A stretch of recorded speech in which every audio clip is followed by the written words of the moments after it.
I met Kylan 3 years ago at a friend's birthday party. The house was full of music, laughter, and conversations that overlapped each other. He stood in the middle of the living room like it was his stage. He talked about his entrepreneurial vision as if he were giving a TED Talk. He showed people photos from his recent solo trip to Thailand. Each story came with dramatic hand gestures and a confident smile. People leaned in closer, clearly impressed by him. When we were introduced, he shook my hand like we had met before. He asked me about my work, my hobbies, and my travel dreams. His attention felt warm and genuine in that moment. We ended up talking in a quiet corner for nearly an hour. By the time the party was over, I felt like I had met someone important. The first year with him was like something out of a romantic drama. He wrote me poems that felt deeply personal. He surprised me with reservations at upscale restaurants. He planned day trips to scenic places and made them feel magical. We watched sunsets together from his rooftop. He would wrap a blanket around my shoulders when it got cold. I believed he was completely devoted to me. But there were little signs that didn't feel right. Kylan had about 15,000 Instagram followers. He posted every single day without fail. His feed was full of gym selfies, travel shots, and motivational quotes. Not once did he post about me or even hint that he was in a relationship. At first, I didn't think much of it. I'm not someone who needs my relationship on display for the world. But then I noticed captions like "living the single life has its perks" under photos from trips we took together. That stung. One evening, I finally asked him why I never appeared on his page. He smirked and said, "Labels kill love, baby." My followers respond to freedom. When I told him that felt dismissive, he accused me of being clingy. He made me feel like I was asking for something unreasonable. 2 months ago, I discovered something that made my heart drop. While he was in the shower, I noticed a printed content calendar on his desk. One note in his handwriting said, "Maintain single entrepreneur aesthetic. Female followers engage more with available men." It wasn't an accident. It was intentional. I didn't confront him immediately. Instead, I decided to watch more carefully. I noticed he cropped me out of photos before posting them. When we went to events, he would post about the venue but never us together. He turned his phone face down at night. If a message came in, he would tilt the screen away. 3 weeks ago, I decided to set a trap. With my friend's cousin's permission, I created a fake Instagram account. The profile name was Lilith. It showed a 25-year-old woman with a glamorous lifestyle. Within hours of following him, he followed back. Then came the first message, "Hey, beautiful. Love your vision. We should connect sometime." My stomach tightened. For 2 weeks, we messaged daily. He sent Lilith the exact same poems he had once given me. He invited her to the same restaurant where we had our first date. He told her he had been single for years because freedom was essential. When Lilith suggested meeting in person, I chose the upscale Italian restaurant where we had a reservation for our anniversary. He agreed immediately. The plan was obvious: meet Lilith for drinks at 7:15, then join me for dinner at 7:30. On our anniversary night, I arrived early. I sat at the bar where I could see the entrance. I spotted him right away in a crisp blue shirt I had never seen before. It wasn't to match me. I told him I'd be wearing a red dress. He checked his reflection in the mirror several times. He ordered a whiskey, the drink he always had on first dates, not the wine we shared. At exactly 7:30, I walked over and placed my hand on his shoulder. "Who are you waiting for?" I asked. He looked startled. He muttered something about having a drink before dinner. We sat at our table, but I could feel the tension radiating off him. When his phone buzzed, I grabbed it. "Looking for Lilith?" I said. He froze. I pulled out my own phone and opened the fake account. I watched the realization wash over his face. His first words were, "You catfished me." Then came the excuses. He said it was part of his marketing strategy. He claimed he was testing my loyalty. He called it harmless flirting. I scrolled through our Lilith messages in front of him. I pointed out the recycled poems. I showed him the lies about being single. I reminded him of the double booking. His defenses started to crumble. He switched to tears and promises. He swore he would go to therapy. He said he loved me more than anything.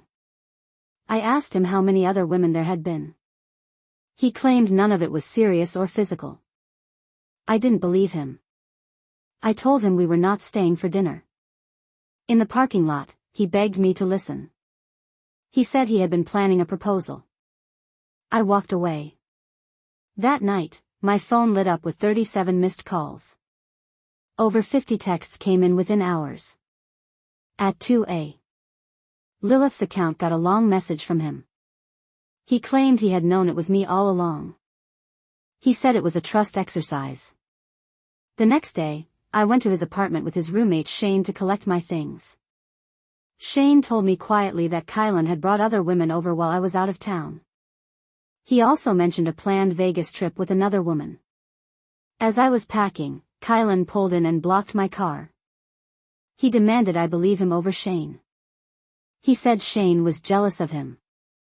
When I refused to argue, he reached out to my best friend. He tried to convince her I was unstable. That night, he changed his Instagram bio to healing from betrayal. Trust is everything. He posted vague quotes about being wronged. His mom called me, asking why he was acting strange. I told her the truth. She was furious. I thought maybe that would stop him. But it didn't. Within days, he escalated his behavior. Within days of telling his mom the truth, Kylan found a new way to insert himself into my life. He began messaging my sister, Lena, pretending to be concerned about me. His texts claimed I was acting unstable and making up stories about him. Lena was confused and called me to ask what was going on. I told her everything. I sent her screenshots of my fake profile, the messages, and his own words. She was shocked. My dad called me the next day, saying Kylan had contacted him too. Kylan claimed he was only trying to help me. He painted himself as the victim of my overactive imagination. I had to explain to my dad the entire situation from the beginning. It was exhausting to relive it over and over just to prove I wasn't lying. By Tuesday, I thought maybe he would calm down. But then I saw him parked outside my office. He was in his car, pretending to scroll through his phone. I stayed inside until one of my male coworkers could walk me out. When I reached my car, I saw a letter under my windshield wiper. It was handwritten, several pages long. I didn't read it. I tossed it straight into the trash. That night, I called legal aid to ask about a restraining order. They told me I didn't have enough documented incidents yet. So I started logging everything. Every time I saw him near my workplace. Every time he called or texted from different numbers. Every time he reached out to people in my life. By Friday night, I was ready for a break from it all. My friend Stacy invited me to dinner. We went to a small restaurant downtown. We took a photo for her Instagram story. Less than an hour later, Kylan showed up at the same place. He had a date with him. It was obvious he had seen the story and come on purpose. He sat at a table within our view. He laughed loudly, touched his date's arm, and kept glancing over at me. When that didn't get a reaction, he walked past our table. "This could still be us if you'd stop being so dramatic," he whispered. My hands shook, but I stood up. Loud enough for nearby tables to hear, I said, "Leave me alone. If you keep contacting me, I'll get a restraining order." His date looked bewildered. He stormed out without saying anything else. The next day, his Instagram was full of vague quotes about forgiveness. He posted throwback photos of us with captions like "missing what was real." I ignored them. That weekend, I ran into his ex, Kellen, at a coffee shop. She asked if I was still with him. When I said no, she sighed and said she wasn't surprised. Kellen told me he had done the same obsessive, manipulative routine with her. The poems, the date spots, the charm, all of it was recycled. The romantic gestures I thought were special were just part of his script. She said he kept notebooks of phrases and scenarios to use on women. It made me feel sick to think I had fallen for rehearsed lines. On Monday, things escalated again. Kylan posted heavily edited screenshots of our texts. He made it look like I was jealous and unstable. He claimed I had created the fake account out of severe insecurity. Friends started messaging me, asking if it was true. I refused to defend myself publicly. Instead, I called his mom again. She sounded tired, like she had been dealing with this for years. Within hours, the posts were gone. His profile went private. She told me she had threatened to cut him off financially if he kept harassing me. For a week, there was silence. Then I heard from Shane again. He told me Kylan was telling people I had ruined his career. Shane also said Kylan had been inviting new women over almost every night. It didn't surprise me, but it still made my stomach twist. Around that time, his mom discovered something else. She found out that his entrepreneur lifestyle was entirely funded by her. He was barely making any money on his own. She gave him two choices: move back to Ohio and work for his dad, or take a job with his uncle in Miami. He chose Miami. The move wasn't an opportunity, it was a forced step into adulthood. Before leaving, he made one last attempt to contact me. He showed up at my apartment building. He knocked on my door for 10 minutes straight. When I didn't answer, he slid an envelope under the door. It was an 8-page letter. I didn't read it. I asked my neighbor to throw it away.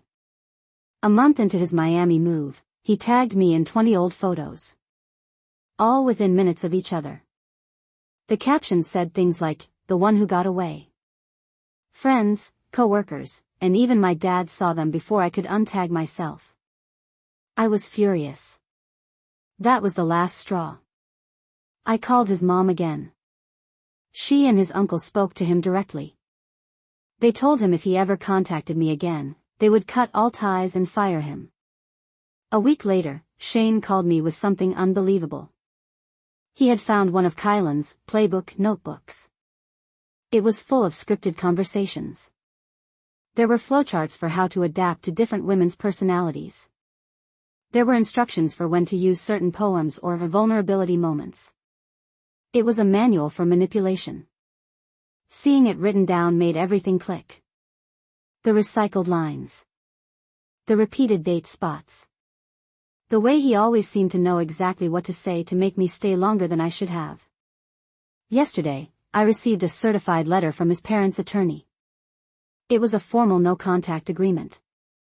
Kylan had signed it. It stated that if he contacted me directly or indirectly, there would be legal consequences. Holding that paper in my hands felt like a small victory. I'm not naive enough to believe he's changed. But at least now I have something solid to protect myself if he tries again. 3 years of my life were wasted on someone who built his identity on lies. But I'm finally free of him. And I know now that none of it was because I wasn't enough. It was because this is simply who he is. After signing the no-contact agreement, the silence felt strange. For the first week, I kept expecting my phone to light up with unknown numbers. I was waiting for the sound of a knock on my door late at night. But it didn't come. At first, I didn't know how to feel. Part of me was relieved.